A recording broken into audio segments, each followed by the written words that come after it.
hey, you can make your own Steam Machine 3D print e-ink thing. Give me your hands. And I bet you thought Nvidia couldn't be any greedier.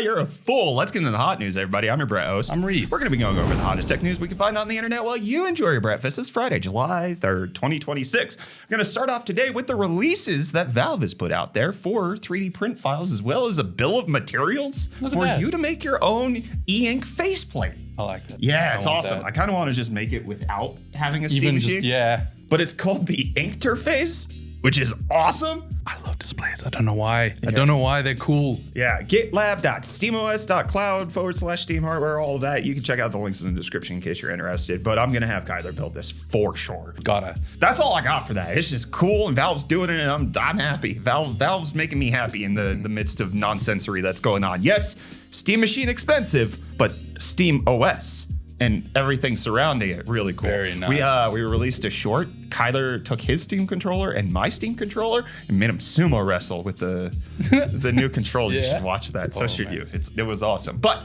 in case you want to build your own Steam machine for a much more reasonable price, you can check out our brand new website, UFDforge.com, where we help you forge your own PC, whether that's one that you're looking to build brand new or you're potentially looking to investigate into a couple upgrades. We help you do that by sourcing both FPS data as well as price to performance information, compatibility checks, all of those details. You can check it out over at UFDforge.com.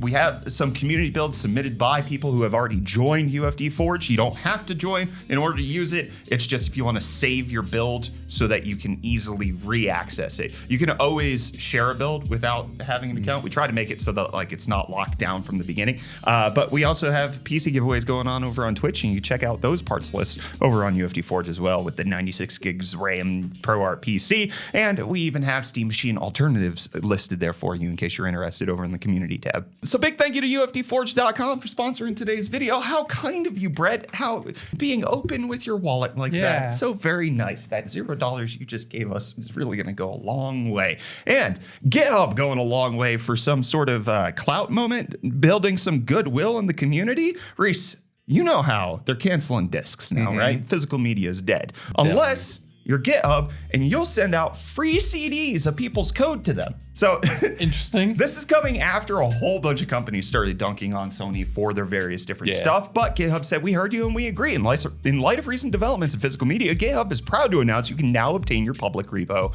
on CD-ROM. Keep it, lend it to friends, pass it on to your children. Your code is physically yours forever until you lose it. Let's be real. Order yours today. And this is not just a joke. They actually are giving out 1,000 of these. 1,000 eligible submissions. A nice little fun gag, Yes, a nice little fun gag, but let us remember who owns GitHub. It's Microsoft. And who's gonna exactly copy Sony on the disk list thing? Microsoft. So it's like, on one hand, this is awesome. On the other hand, it feels tone deaf a little bit. Like your parent company is gonna force your brother company to do literally the exact same thing. So just maybe don't dunk on them too hard, okay? Have some humility, some shame. Sorry, that's a lot to ask for these days. A lot. Yeah, but it turns out Microsoft did have some shame because they decided to not force us to be subjected to AI on. AI on. What the hell is that? Their operating system for AI exclusive stuff. Fully Copilot integrated, all of that good stuff. I remember hearing about this thing. It's fantastic. So a video dated back to 2024 got unveiled where it's a web-based agent OS that basically just runs on the internet completely, but centered around Copilot and AI. Thankfully, you've never heard of this before because they never released it. Instead, they pivoted to shoving Copilot in every nook and cranny that they could find in Windows 11, finding out that customers hated it, were leaving them for Mac and Linux, and then decided to start peeling back those layers of making that a little bit better. But they did it once. They could do it again. They could bring it back. I believe.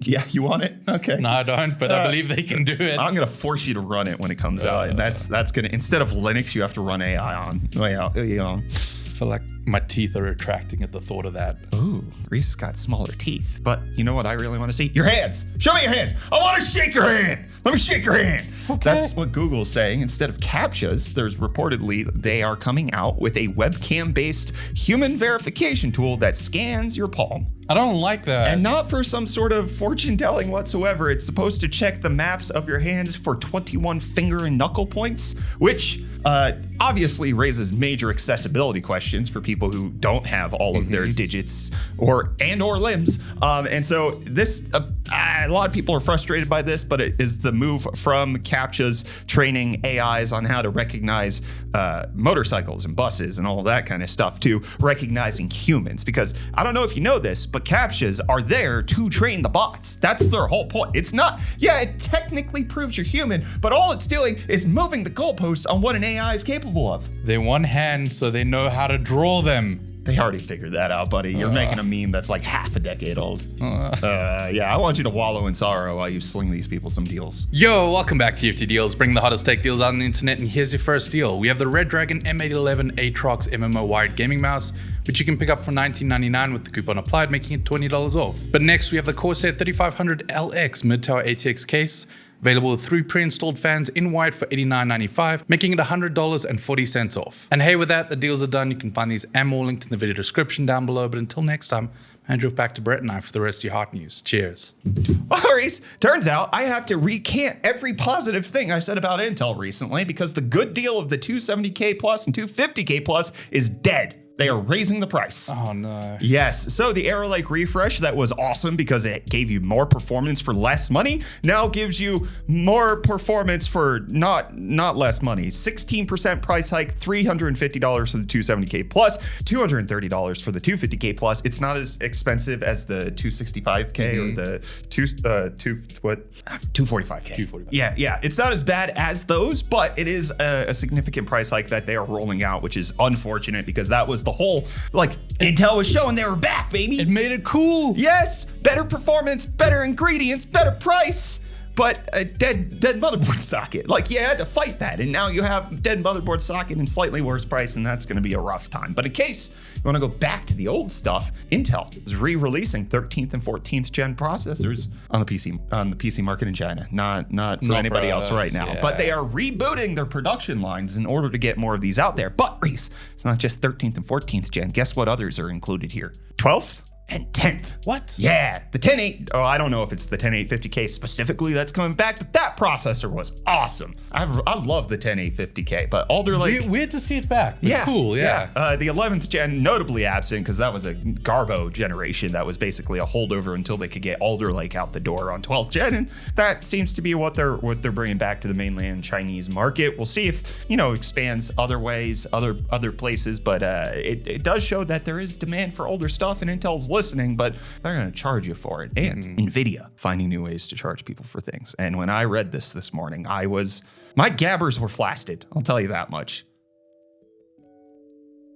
Go on. Oh, you were going to say something. I was processing that. So turns out that Nvidia wants more money.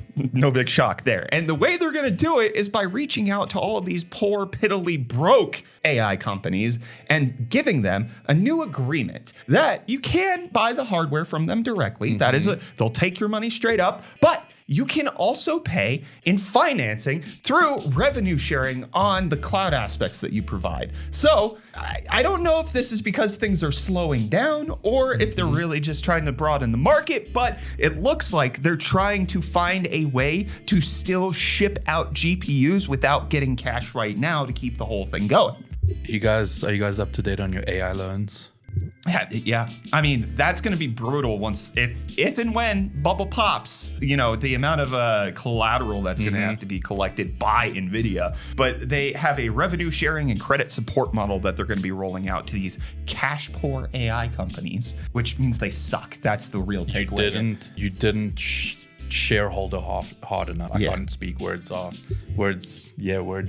Shareholders. Listen to him, and I want to see what you guys wording over on our WhatsApp line. +27 068 921 4591. Reese, hit us with the first one. Would you eat him? There's 2 pictures. So, oh man, absolutely cute doggo. Would not eat too much hair. But number 2, this is actually like this is a real phenomenon that with babies, people get the urge to say they want to eat them and nibble on them, but not in a food way, but in some sort of bonding ritual. Cuteness, aggression. Yeah. I was watching a TV show, Shrinking, and somebody said that about a baby, and I was like, oh yeah, I remember. My wife said that about our kids. Other people have said that about their kids. They're so cute. I want to eat them. Yeah. Now that you say that, like, I've heard that phrase several times. Yeah. So your dog, very cute. But I'm very allergic. That's true. Yes. That's true. So I don't even want to give it head pats. He would not make it through the meal. Doesn't it mean they stop producing You said discs? meal. That makes it weird. Yeah. Sorry, I had a revelation. Continue. Doesn't it mean if they stop producing discs for PlayStation, saying F you, they have dirt, slow, or no internet? Many people here in Minnesota and have cabins and have this situation. Number one, proud of you for recognizing MN is Minnesota. Number two, do you have an explanation for that? It came up in stream like 2 days ago. Okay, then number two, exactly right. And this was actually one of the big talking points when, was it the Xbox One? They were looking to get rid of the disk drives.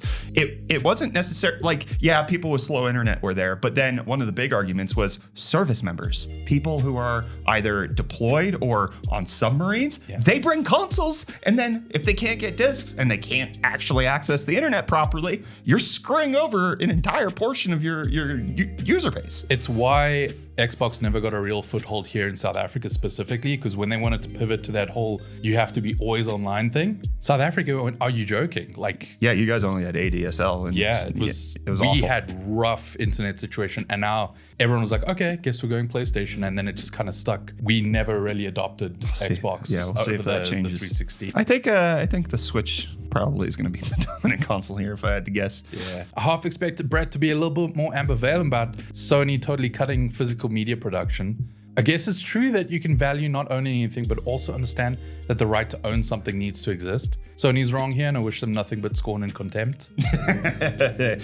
Seconded. So, yeah, I think you hit the nail on the head. I don't value having assets or like retaining control of things. It's just not something I personally put a lot of stock into. Like, we don't keep old video files. I'm not based in the past. I'm always looking at what's coming next. And, you know, if one of the big arguments for piracy is the service element, right? Like, you can't access it through legal maneuvers, so you piracy it. That's what people did. That's what the kids say. I'm gonna go commit a piracy. Yeah. But for me, whenever that situation has come up, I'm just like, well, then I will not access. Like, it's just as easy for me to say I will pay for it as it is to say I don't need this in my life whatsoever, and frick you, go away.